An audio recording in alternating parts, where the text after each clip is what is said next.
Imagine not being able to read the paper because your hands were shaking.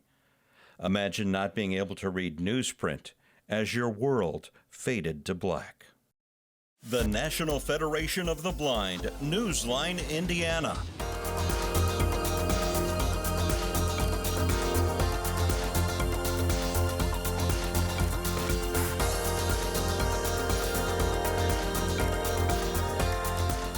With your host, Lee Martin, and co-host, Florence Myers-McSwine.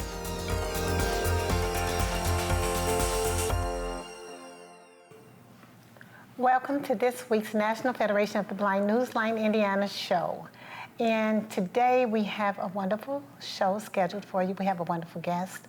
But first we'd like to talk about NFB Newsline, its services, and who qualifies for this free audio information service.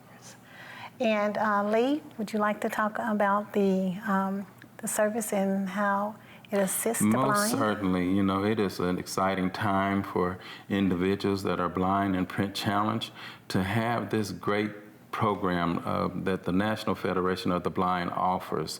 We are sponsored throughout the state of Indiana through the Talking Book and Braille Library Services. There are several ways that you can apply for our services, and if you watch our commercials and listen to them, you will get the information to contact us to find out how to subscribe to the NFB Newsline service. It is a free service that allows individuals that are blind and print challenged to have the opportunity to read newspapers, magazines, TV guide listings, job listings, which are very important to many of our students and many of our working age individuals. We have a 70% unemployment rate within the blind community and disabled community, and we trust that you will take a look at the job listings and see how you qualify for different jobs throughout the country. It is very simple to use. You create a profile, put in a zip code, and voila, jobs come up for your profile that you've created. I enjoy reading the newspapers throughout the state of Indiana. We have 17 newspaper publications throughout the state of Indiana. I enjoy the Indianapolis Business Journal, as well as the Indianapolis Monthly, the Indianapolis Recorder, the Indianapolis Star. I can keep going on and on. We have the Hammond from Hammond, Richmond, Lafayette, Terre Haute, Fort Wayne, Evansville, Jeffersonville. I can just go on and on and on about where we have these publications throughout the state of Indiana. We also have international publications, 17 of those that you can read throughout the world. We also have breaking news. Individuals can read anything from the ABC, the BBC, the CNN, the Huffington Post, and on and on and on. So it is so important for us as blind and print challenged citizens to have these tools that we can use by using your landline phone, your smartphones, your Victor Reader Streams, your computers, and also the newest one, which I'll have Florence talk about. Okay, yes, I would love to talk about the Amazon Echo, which is the new device that we use to access NFB Newsline. I also want to talk about the magazines, which we have. If you love reading magazines, we have several to pick from. There is AARP magazine for people like me who are seniors, who want information about what's going on in the senior community and resources and such matters that. And then there's also best recipes for people who like to cook, diabetic forecast for people who are diabetics and want more information. There's Shape magazine, there's, there's Glamour, GQ. Oh, there are magazines for everyone. Oh, Stone Soup for children. I can't leave that one out. It's a great magazine, and it gives children access to magazines where they can actually write articles, send it in to the magazines, and get them published. So that is a fantastic magazine for children.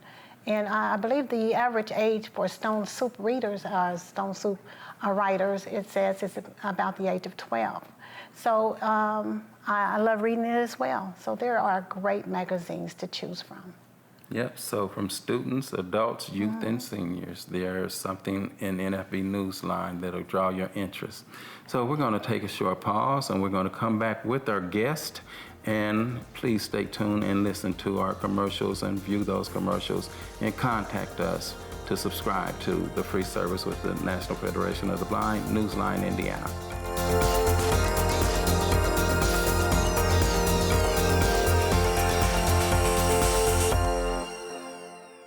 I'm Danny Wayne Beamer, Program Manager of the Elder Blind Program at the Will Center in Terre Haute, Indiana.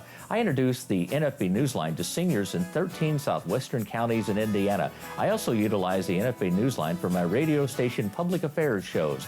The NFB Newsline, experience it today. Learn more by calling 855-963-6476 or visit nfbnewsline-in.org. We are the nation's blind, and we read NFB Newsline.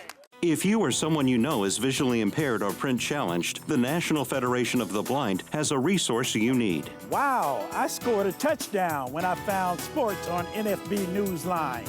I enjoy reading TV guide listings on NFB Newsline. Learn more by calling 855-963-6476 or visit nfbnewsline-in.org. We are the nation's blind.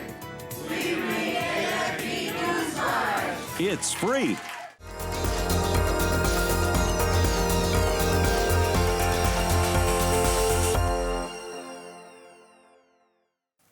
Welcome back to this week's National Federation of the Blind Newsline Indiana show. We have a special guest with us today.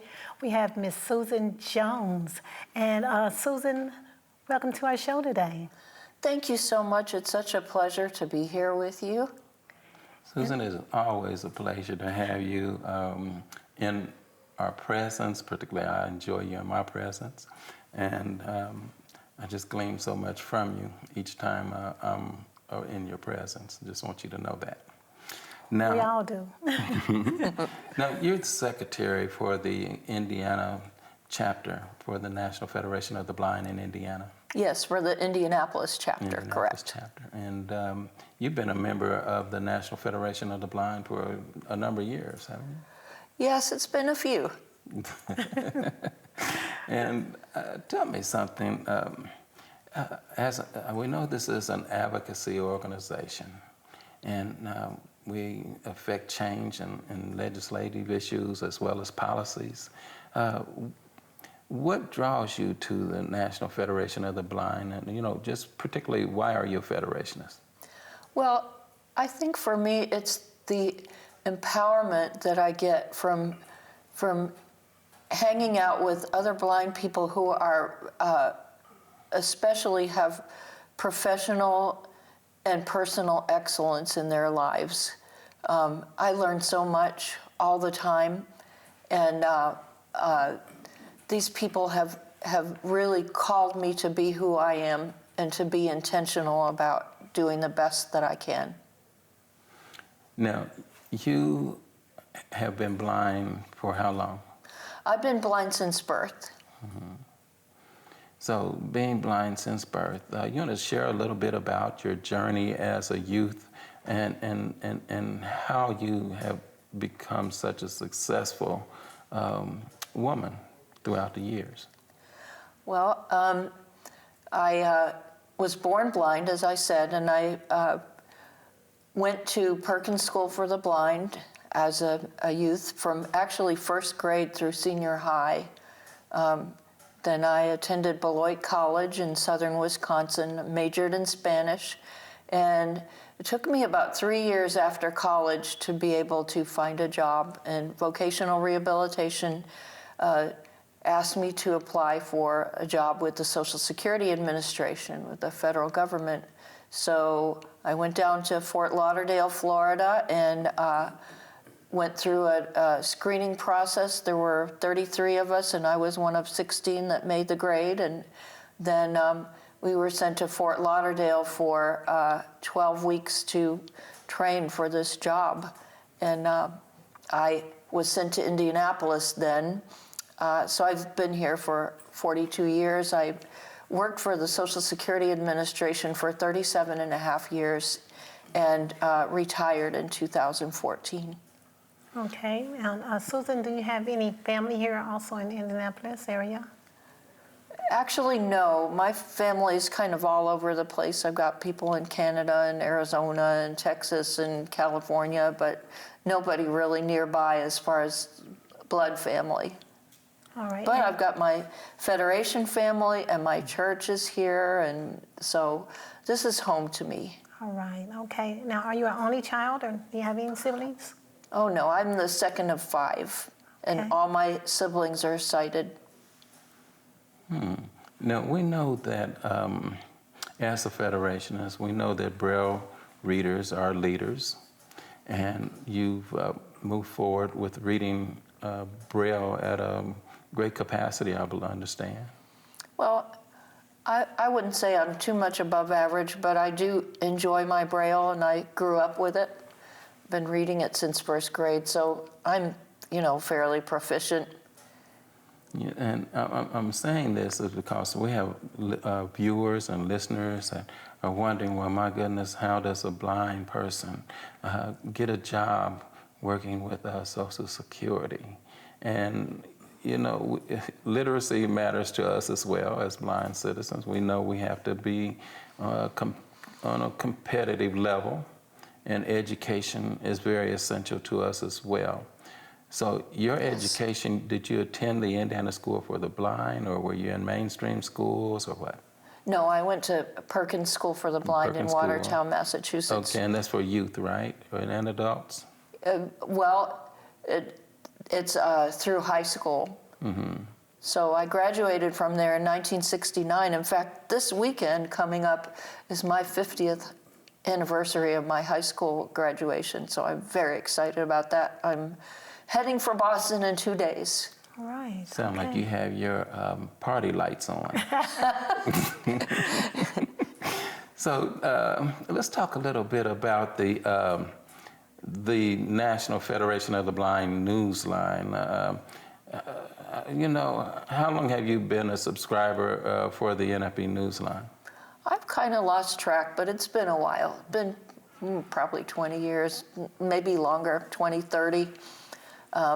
I think it started in, 85 or something like that? I don't know. Around that time. Anyway, I'm not an early adopter, but I did adopt Newsline eventually, and I love it. I'm very thankful for it. One of my favorite things to read on Newsline now is it's one of the very new magazines. It's called the AMAC Advantage. It's published by the Association of Mature American Citizens, which is kind of the conservative alternative to the AARP.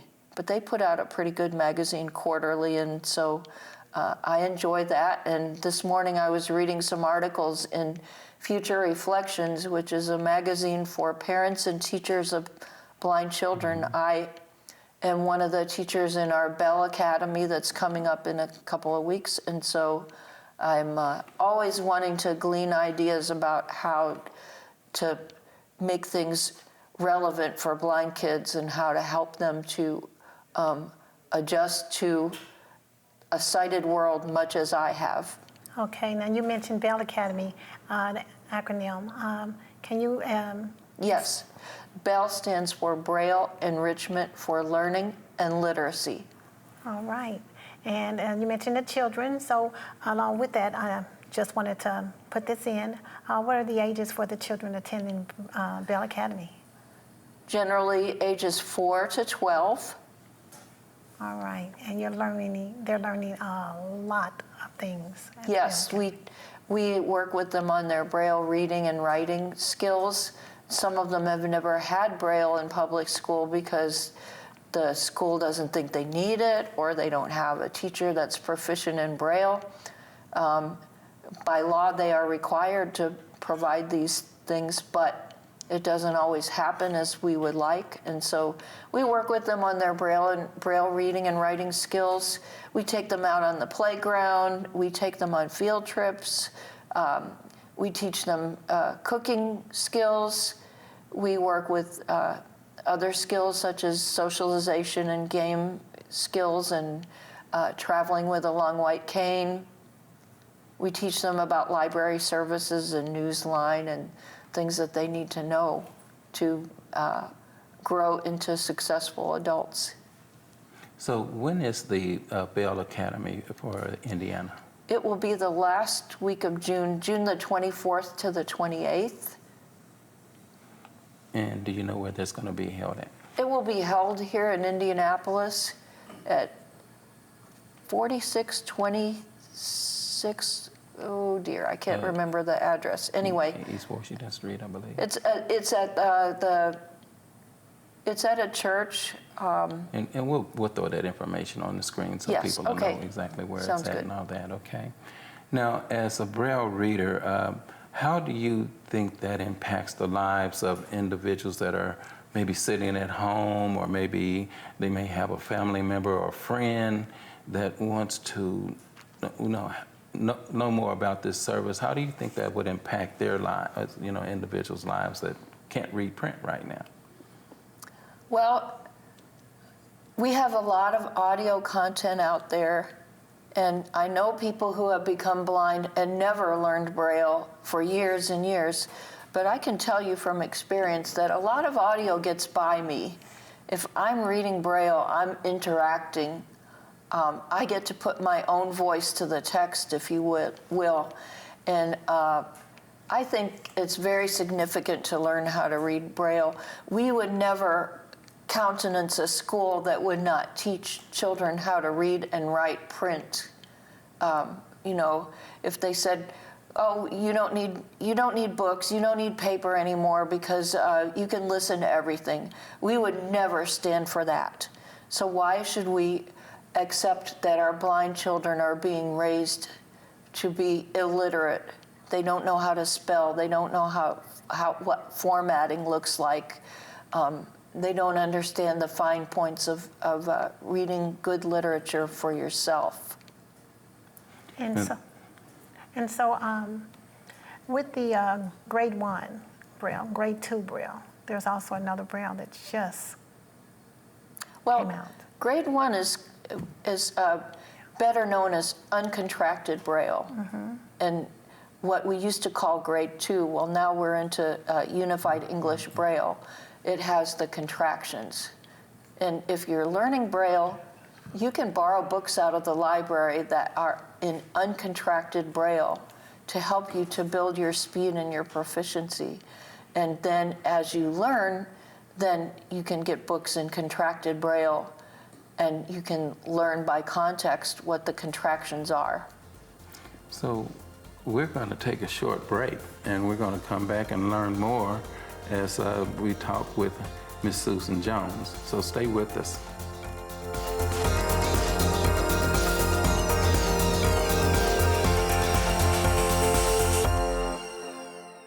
Thousands of Indiana residents feel isolated from the world due to vision problems. Thanks to the National Federation of the Blind, visually impaired Hoosiers can hear newspapers, circulars, and magazines from across the globe. I'm a Vietnam veteran. I'm blind. I read Stars and Stripes on NFB Newsline. Learn more by calling 855-963-6476 or visit nfbnewsline-in.org. Subscribe free to NFB Newsline. We are the nation's blind, and we read NFB Newsline. As I travel the nation, I read NFB Newsline. I live in Valparaiso, Indiana, and I listen to my local news on NFB Newsline. As a student, I enjoy reading current events on NFB Newsline. Learn more by calling 855-963-6476 or visit nfbnewsline-in.org. Subscribe free to NFB Newsline today.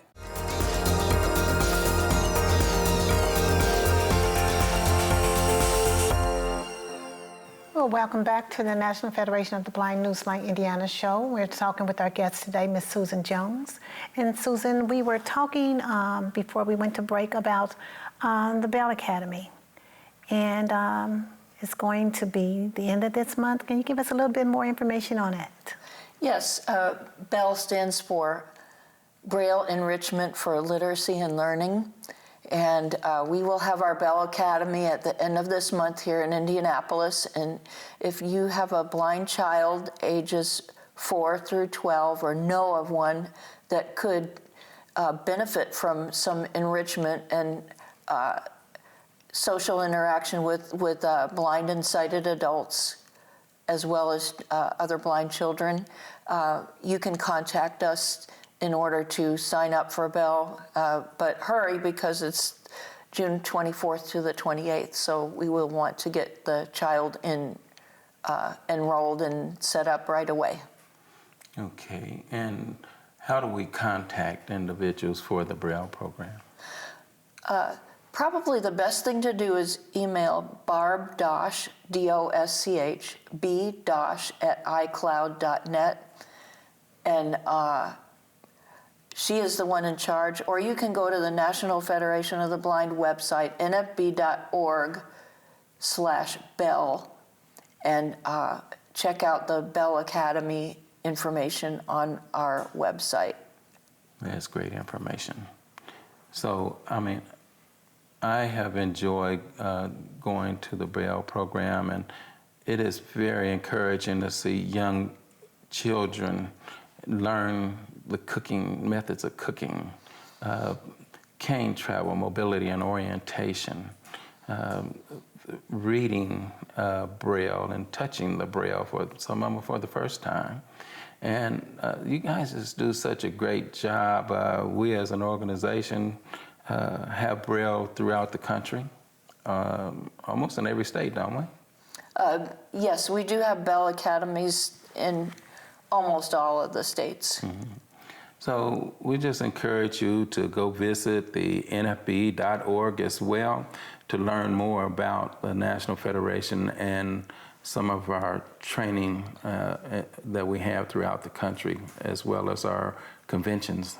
We have a national convention coming up as well, and that's going to be in Las Vegas this year. You want to talk about that a little bit? Yes, it is. We will be meeting at the Mandalay Bay Resort in Las Vegas, Nevada, and I understand it's a beautiful facility, a very spacious facility, and so I will be there. I've never been to Las Vegas before, but it should be a really neat experience. Yes, it is. Get ready for the heat. And also, they have 54 restaurants in this bay. So that's interesting. Enormous hotel. Enormous. Yes. And that's going to be held July the 7th through the 12th. Mm-hmm. So we encourage you to go up to nfb.org and learn more about that. And you can also, as Susan indicated, you can go to nfb-indiana.org as well and learn more about what we're talking about with the Bell and with the National Convention. So we want to talk a little bit about your travels, orientation and mobility. You use a service animal, right?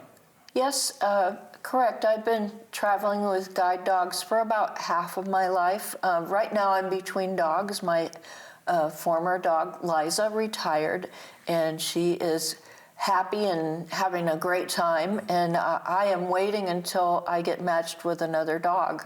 So right now I'm using my cane, but I am also the coordinator for the NFB rideshare program, which is we ride Uber and Lyft and other rideshare programs sometimes, but we are trying to hold them accountable because they have been known to, shall I say, deny us rides because we have service animals. So what I would like to see people do, if you know of anybody or if you yourself use a service animal of any kind and ride Uber or Lyft, is to go to nfb.org/rideshare and fill out the experience questionnaire, whether it's good or bad, and let us know how your trip went with the dog. It can be any kind of a service animal, not just a guide dog. Now, are you finding much response to this? Yes, we've been keeping good records now for about a year and a half, and this is a 3-year program, so we're about halfway into it. We just need people to to go ahead and tell us about their experiences so we can track this thing and make sure that we're holding Uber and Lyft accountable for how they treat blind people and other people who travel with service animals. So we're going to wrap up this portion of our show, and we'll be right back with the conclusion of this show. And Susan, thank you so much for this information. And we'll be right back, and you can also join us next week for the continuation of Ms. Susan Jones' show. So we'll be right back. Stay tuned.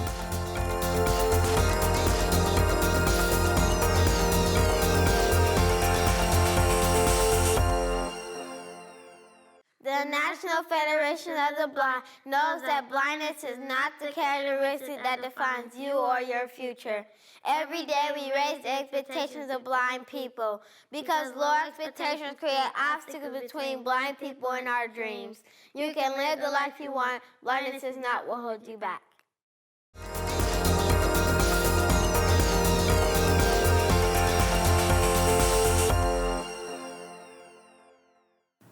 Well, thank you for joining us for this week's National Federation of the Blind Newsline Indiana show. We have had a special guest, wonderful guest, Susan Jones. And Susan, do you have anything that you would like to let our viewing audience know before we go today? Yes, I would like to encourage everybody who is blind or visually impaired to sign up for and use Newsline because it's a great service. We have access to so many newspapers and magazines and so many ways of staying in the know, but it's like a muscle. If you don't use it, you lose it. So we want people to sign up for and use Newsline so that everybody will understand that this is a service that we really need and we intend to keep it and to keep funding it. And there you have it, ladies and gentlemen, and the viewing and listening audience. So once again, we want to thank you once again, Susan, for coming on to the show. My and pleasure. We're going to be looking forward to our next show, which we're going to continue next week. So we'll be back with Susan, Miss Susan Jones, next week. So stay tuned as we talk about some very important issues for the community at large, in particular those that are blind and print challenged. Stay tuned for next week. Take good care and Godspeed.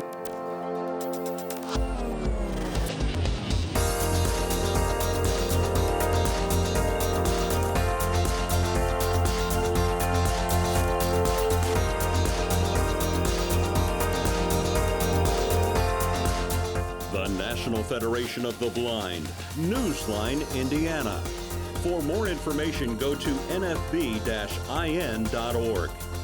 or call 855-963-6476. That's 855-963-6476.